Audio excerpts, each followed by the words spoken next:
வணக்கம். இந்த பதிவில் நம்ம இரண்டு முக்கியமான ப்ரீவியஸ் இயர் கொஸ்டின்ஸ் பார்க்க போகிறோம். இரண்டுமே இந்திய கவுன்சில் சட்டம் சம்பந்தமான கேள்விகள். முதல் கேள்வி பாருங்க, பொறுத்துக கேட்டிருக்காங்க.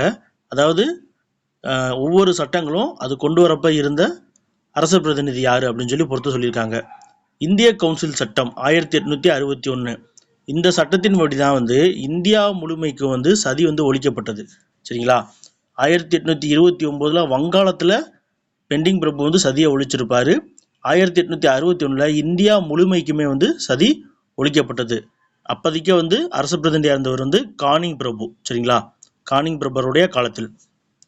அடுத்து இந்திய சுதேச அரசு பெயர் சிறப்பு சட்டம்.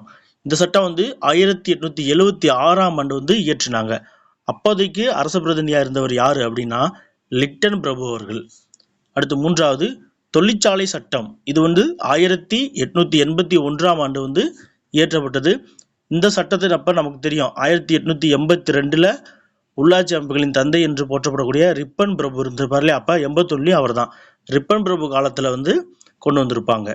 அடுத்து இந்திய கவுன்சில் சட்டம் 1892 யாருடைய பீரியட்ல கொண்டு வந்திருப்பாங்க அப்படின்னு பார்த்தீங்கன்னா லேன்ஸ்டோன் பிரபு அப்படிங்கிறடைய டைம்ல தான் கொண்டு வந்திருப்பாங்க. ஆப்ஷன் பி தான் கரெக்டான ஆன்சர்.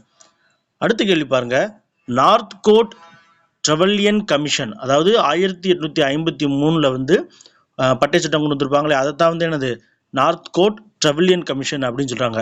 அதனுடன் தொடர்புடையது எது அப்படின்னு பார்த்தீங்கன்னா ஐசிஎஸ், அதாவது இந்தியன் சிவில் சர்வீஸ் தேர்வு இருக்கு பார்த்தீங்களா, அதை 1853 பட்டய சட்டத்தின் அப்பதான் கொண்டு வந்திருப்பாங்க.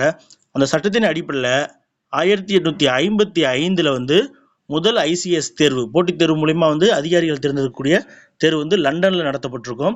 பின்னால இந்தியாவிலையுமே என்னது ஐசிஎஸ் தேர்வு நடத்தணும் அப்படின்னு சொல்லி கோரிக்கைகள் வலுத்ததுனால 1922 இந்தியர்களுக்கான ஐசிஎஸ் தேர்வு இந்தியாவில் நடத்தப்பட்டிருக்கும். தேங்க்யூ.